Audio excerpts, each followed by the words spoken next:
Shalom, meu nome é Laércio, eu sou editor deste canal e hoje eu vou falar com você sobre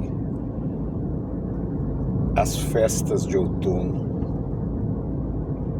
na visão do judaísmo ortodoxo, na visão dos judeus caraítas e na visão do judaísmo messiânico e nazareno.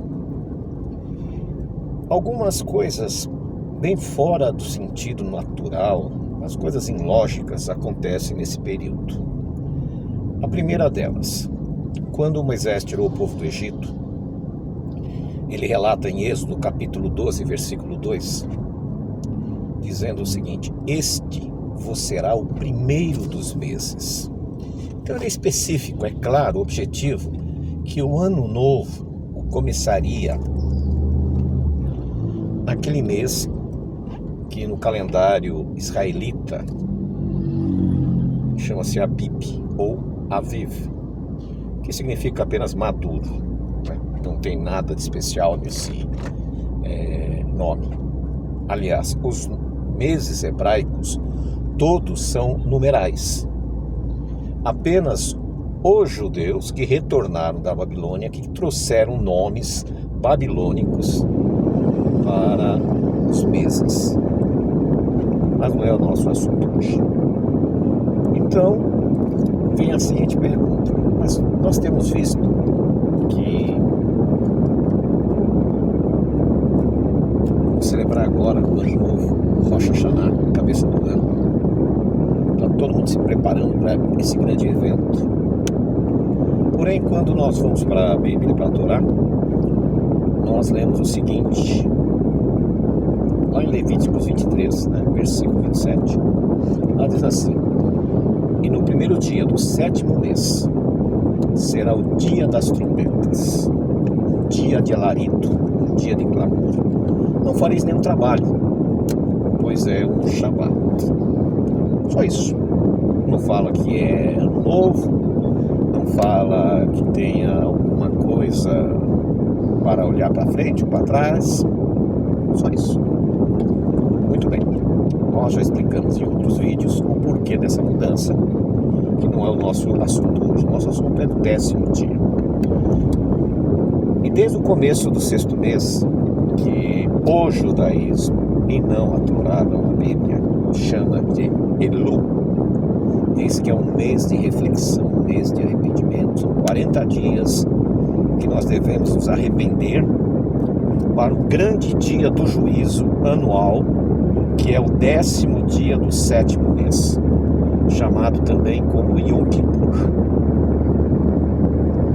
E ali nós temos visto, na literatura judaica, temos visto também nas redes sociais, rabinos falando que no Yom Kippur, no dia do Yom Kippur, dia 10 do 7º mês, é um dia em que os nossos destinos estarão sendo selados para o próximo ano.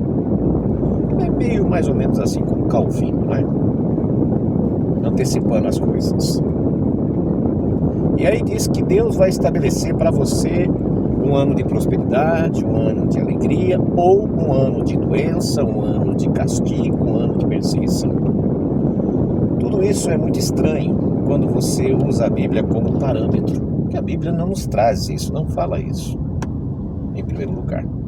Mesmo no antigo Israel, quando havia ainda a possibilidade de celebrar o dia de Yom Kippur, porque para celebrar o Yom Kippur tinha que ter algumas características, e essas características marcantes dependia de uma novilha vermelha, 2 bodes exatamente iguais que serviriam de Corban, um de expiação e um de Azazel, dependia de um sumo sacerdote e principalmente dependia do compartimento santo com os seus utensílios, inclusive a Arca da Aliança, que Jeremias, antes da destruição de Jerusalém e do templo por Nabucodonosor, Jeremias escondeu essa arca, conforme está relatado em 2 Macabeus.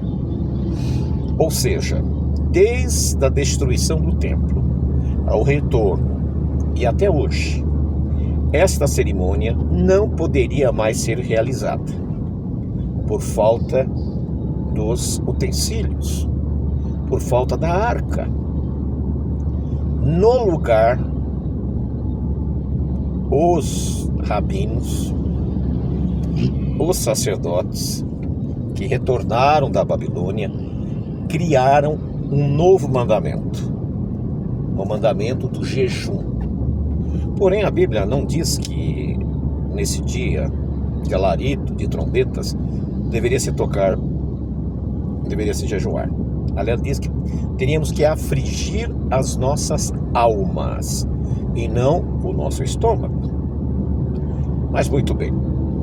Então, durante toda a história, nesse período, haveria uma retrospectiva da vida, o que as pessoas fizeram, pediriam perdão, tentariam colocar suas vidas no altar, que é uma boa coisa. Porém, para nós que cremos que Yeshua é o Messias, o sacrifício vivo, para nós que entendemos Hebreus, nós não podemos cair nessa cilada daquele grupo que infernizou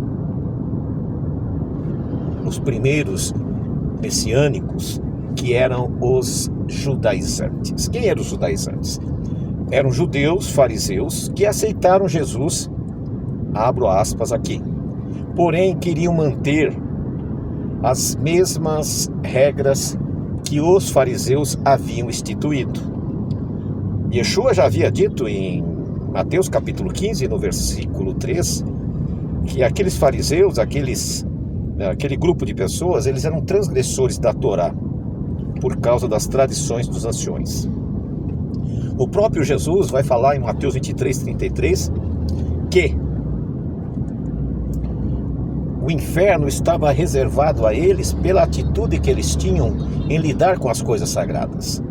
Vale a pena você ler o capítulo todo de Mateus 23, porém faço aqui uma objeção com relação ao versículo 1, 2 e 3, se não me falha a memória, não dá para decorar tudo, onde ali, na tradução do grego, dá uma confusão tremenda, dizendo que nós temos que ouvir o que os fariseus falam e devemos fazer o que eles mandam. Quando você continua lendo, você vai ver que há uma incoerência tremenda. Ele condena tudo o que eles faziam. Porém, quando nós vamos para Mateus 23, do hebraico, de uma versão chamada Matatiahu, Shem Tov, ali nós entendemos que realmente a tradução foi mal feita. E pelo contexto geral, lá diz assim, na cadeira de Moisés, que era a cadeira de julgamento, está sentado os fariseus. Façam tudo o que Moisés mandou, mas não façam o que eles fazem. E aí ele continua a leitura. E você vai ver ali que eles eram hipócritas. Eles exigiam que os demais fizessem, mas eles não faziam. E eles foram condenados por isso. E esses judaizantes, eles vão, após a morte e ressurreição de Yeshua e após o nascimento da congregação do deserto, a seita dos nazarenos, assim chamada também, ou a seita do caminho, o que vai acontecer? Eles vão aceitar Yeshua como Messias. Porém, eles vão querer introduzir regras que já tinham sido superadas pelo sacrifício de Yeshua. Por exemplo, o Cordeiro Pascal, o Corban, ele tinha um propósito de trazer para o povo o livramento das pragas que veio no Egito e a proteção contra a morte dos primogênitos. Já o Corban de expiação servia para que seu sangue, aspergido na arca à direita, perdoar os pecados. E o Corban Azazel, que o sumo sacerdote colocava sobre a sua cabeça as mãos simbolicamente, passando para ele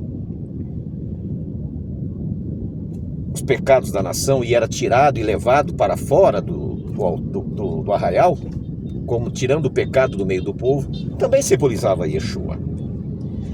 Existe aí uma religião, uma igreja sabatista que diz que Azazel era o diabo, né? Eles acreditam que o diabo ajudou no plano da salvação. É uma confusão teológica, não vem ao caso. Os dois corbãs, os dois bodes, representavam o Messias. E ele cumpriu esse mandamento. E não há necessidade mais de se cumprir. Em Atos 15 nos relata que os apóstolos estavam tendo um problema grave, principalmente Paulo e Apolo, com esses judaizantes que queriam trazer todas aquelas leis que Yeshua já havia cumprido, né? Aquelas leis cerimoniais. Não estou falando aqui da lei moral, não estou falando do sábado, não estou falando da alimentação, não estou falando das festas, estou falando das leis de cerimônia, do sacrifício que Yeshua já tinha cumprido. E eles queriam trazer de volta. E eles queriam também a prática da circuncisão. E ali em Atos 15 você pode analisar, avaliar você mesmo, e você vai ver que é tomada uma decisão que não poderiam ser exigido desses novos conversos, uma coisa que nem eles, os apóstolos, estavam cumprindo, porque já tinha acontecido, e era um peso, um fardo desnecessário. Mas essa insistência dos judaizantes, ela vai persistir. Quando Yeshua, por volta do ano 99, mais ou menos, vai ter com João na ilha de Patmos, João vai ser o seu escriba, então ele vai trazer para João algumas revelações. E entre essas revelações, no capítulo 2, versículo 9, ele vai dizer o seguinte, que aqueles indivíduos são da sinagoga de Satanás. Eles se dizem judeus, ou seja, praticantes de Torá, mas são da sinagoga de Satanás, não tem nada a ver com a fé de Yeshua. E nós vamos ver também no capítulo 3, no versículo 9, o mesmo assunto, dizendo que aquilo ali eles se dizem judeus, mas não são sinagoga de Satanás. Lá em Mateus ele fala que eles eram hipócritas, né? Que o inferno, o lago de fogo estava reservado para eles. Em Marcos 7 também a mesma coisa. E agora nós vemos que nesses dois capítulos do Apocalipse acaba com a sentença deles. Em Atos 15 já tinha encerrado esse assunto de Yom Kippur, encerrado esse assunto de circuncisão. E naquela época eles não haviam ainda trazido para dentro da fé esse ano novo, Rosh Hashanah, no 7º mês. Isso é uma coisa sem fundamento nenhum. Por mais que eles tentem justificar, não faz o menor sentido. Nós sabemos que isso não faz sentido nenhum. Porém, mas em Apocalipse, no capítulo 18, eles continuam ali, Yeshua, Jesus, continua dizendo para João, né, que a grande Babilônia, que Babilônia? Por que ele fala Babilônia? Se a Babilônia já tinha sido destruída, por que ele não diz a grande Roma? Não, ele diz a Babilônia. Porque é justamente os ensinos da Babilônia que eles trouxeram que estavam atrapalhando a obra de Deus. E que o povo deveria sair de lá. Sai dela, povo meu. Caiu a grande Babilônia. Ou seja, nós desmascaramos esta religião falsa e vocês devem sair daí, no versículo 4. E continuando a leitura, vai dizer que eles vão chorar e plantear porque ninguém mais compra as suas mercadorias, as suas mentiras.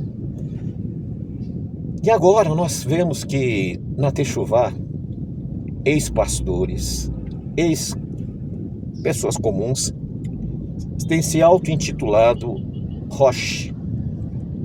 Outros são mais audaciosos, têm se intitulado rabinos e têm espalhado heresias judaizantes na internet.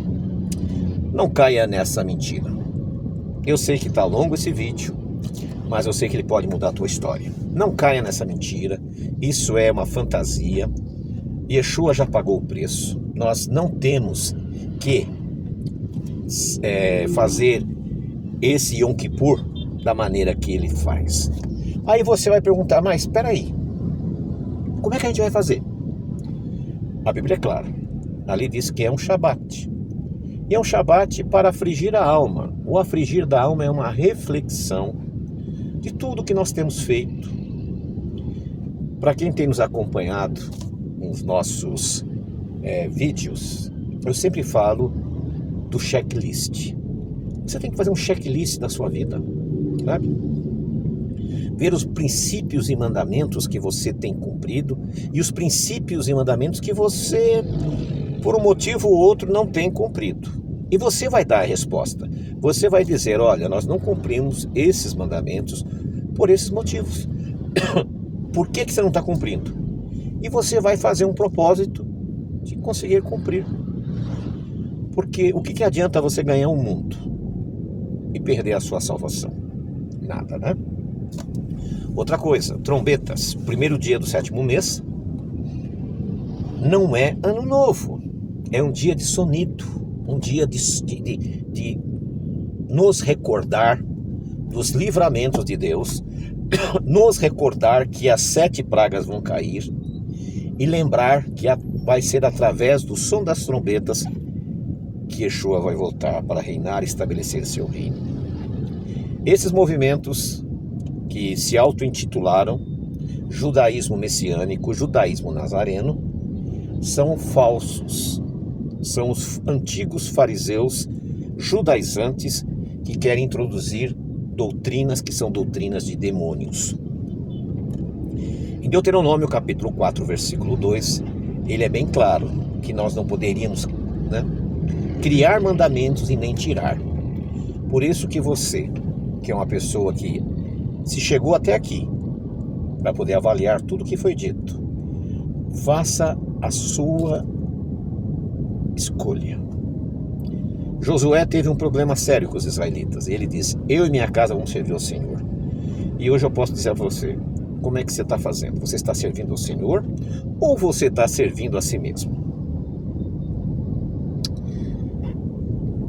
Que você possa refletir melhor. Se você já é nosso inscrito nesse canal, deixe seu like. Se você não gostou, não aprovou, deixe o dislike.